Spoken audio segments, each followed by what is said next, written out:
magta-transplant tayo ng kalamansi, yung minarkot natin. Ito yung minarkot nating kalamansi.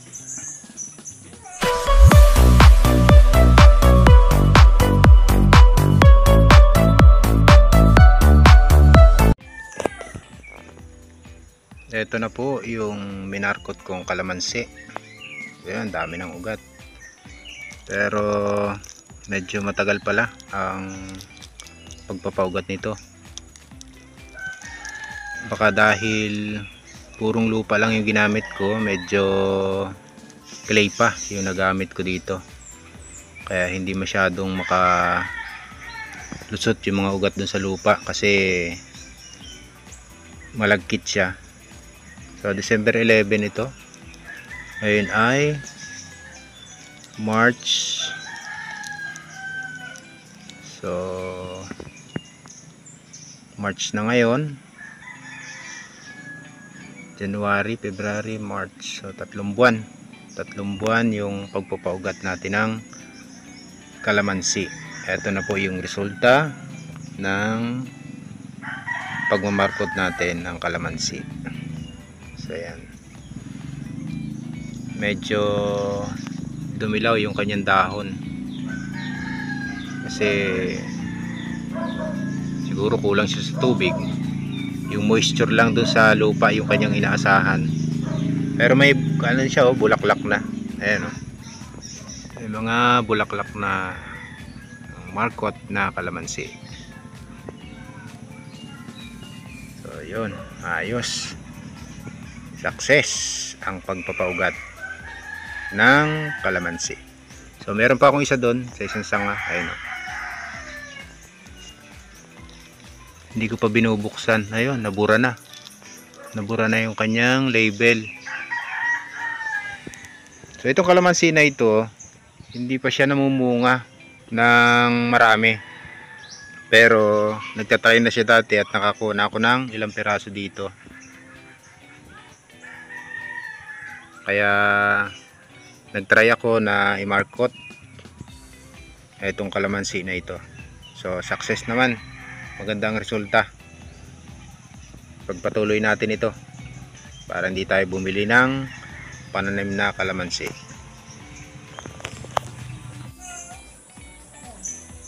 May bulaklak na. May bulaklak ng kalamansi.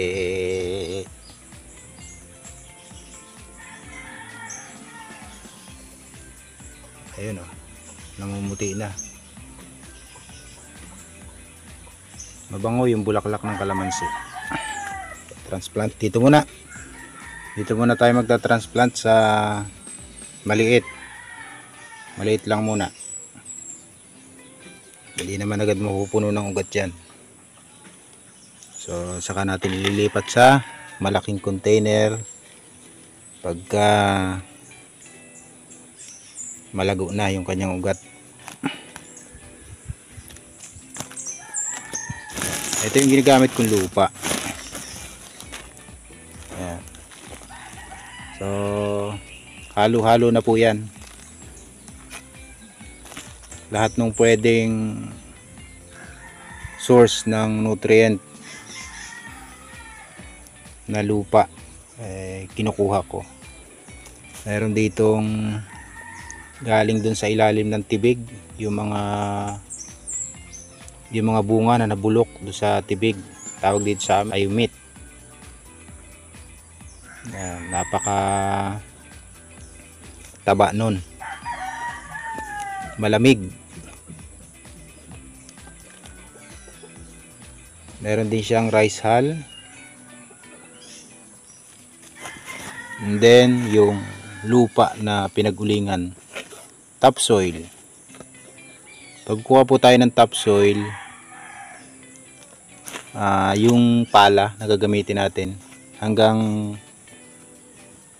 yung lalim na pwede nating kunan ng topsoil ay hanggang 3 inches yung lubog ng pala. Kasi yung ilalim nun hindi na masyadong mataba. wala na dun yung nutrients. Nandun lang sa ibabaw yung matatabang lupa, yung nutrients na kailangan natin sa lupa. 2 to 3 inch. Okay, lagay lang natin dito. At saka nga pala, meron din itong bulok na kahoy, yung batang na tinatawag din sa amin, yung malalaking kahoy na nabulok. Makikita mo siya, nakaporma pa rin siya ng kahoy, nakahiga sa lupa, pero pagka piniga mo siya, durog na. Yun yung isang magandang soil amendment na pwede nating isama dun sa lupa nating pinaghahalo-halo. Yung kahoy nga pala, nabulok na kahoy, yun yung magiging source natin ng phosphorus para sa ating mga halaman. Yan. So lipat ito sa container na maliit, lagyan natin ng konting lupa, konti lang, pero meron lang siyang pang ilalim. And then lagay natin tong minarkot na kalamansi. Yung ganda ng kanyang ugat, oh. Ayan, oh.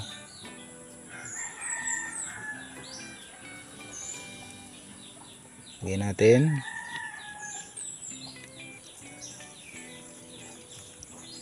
Then lagyan ng lupa.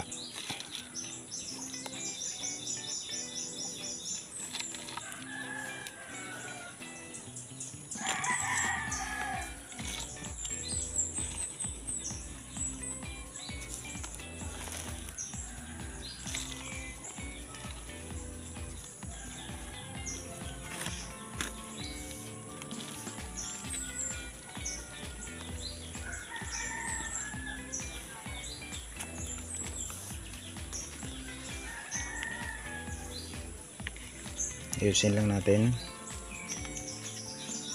Ayun. Dito may bulaklak din dito, oh. Ayun, oh. Yun, bulaklak. So pagagandahin natin to kalamansi na ito.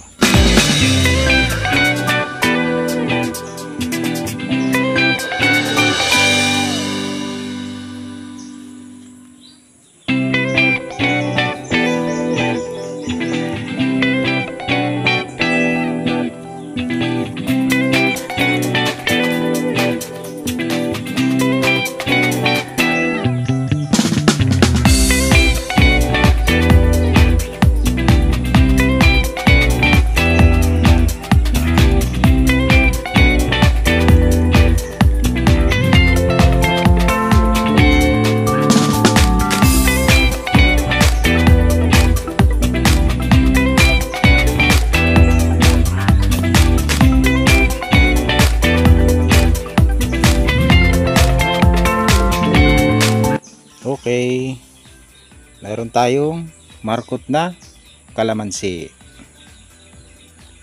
Yun, oh. Dami ng bulaklak.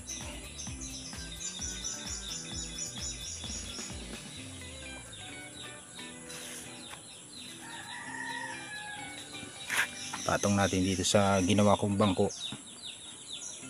Yan, meron tayo ditong upuan. Then spray natin gamit tong sprayer na di bomba.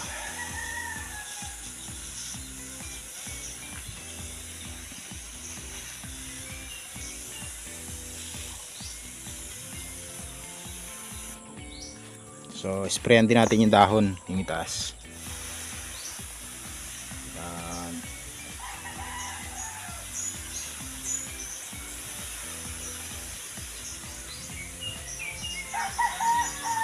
Ito nga palang ginagamit kong pang spray na to,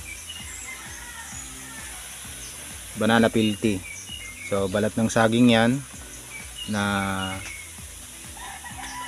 nagbrew tayo ng tinadtad na balat ng saging, yung hinog na saba, yung balat. I-binro siya ng 3 araw para maging liquid fertilizer. Organic yan. So yan yung mga ginagamit ko.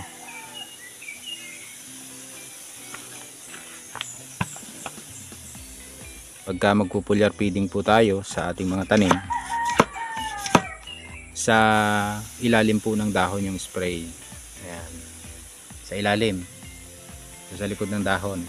Bakit sa ilalim? Kasi nandun yung mga stomates ng halaman. Sa kanilang dahon, meron sila diyang mga stomata. At diyan sila nagpo-proseso ng pagkain. Yung tinatawag na photosynthesis. Ganyan sa ilalim.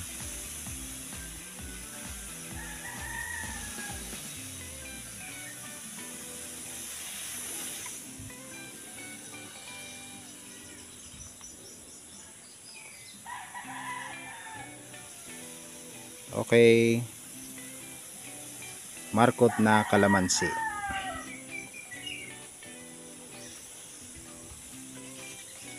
So papalitan na natin yung label kasi nakalagay pa dito yung pag-markot natin sa kanya. So papalitan natin yan kung kailan natin i-transplant.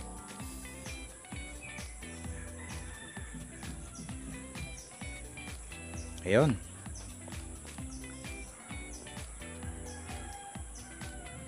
Don't forget to subscribe to my channel, Pau Agri TV.